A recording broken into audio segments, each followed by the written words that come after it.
ரசூலுல்லாஹ் சொன்னார்கள், நாசமாகுவான் அவன் யார்?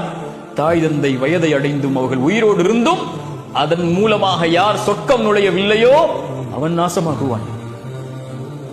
தொழுகையாளியாக இருக்கலாம், தஅவாவில் இருக்கலாம், குர்ஆனை ஓத தெரிந்தவராக இருக்கலாம், மனனம் செய்தவராக இருக்கலாம், நீங்கள் கோடிகளில் புரளக்கூடியவராக இருக்கலாம், தொழிலில் நீங்கள் உச்சத்தை தொட்டவராக இருக்கலாம், உலகமெல்லாம் உங்களுக்கு கட்டுப்பட்டு இருக்கலாம். ஆனால் தாய் தந்தையுடைய விஷயத்தில் நீங்கள் குறைவை வைத்திருந்தால் நீங்கள் நஷ்டவாளிகள் தான். இந்த ஒட்டுமொத்த உலக வாழ்க்கையும் உங்களுக்கு நஷ்டம்தான். நாளை மறு உலக வாழ்க்கையும் நஷ்டம்தான்.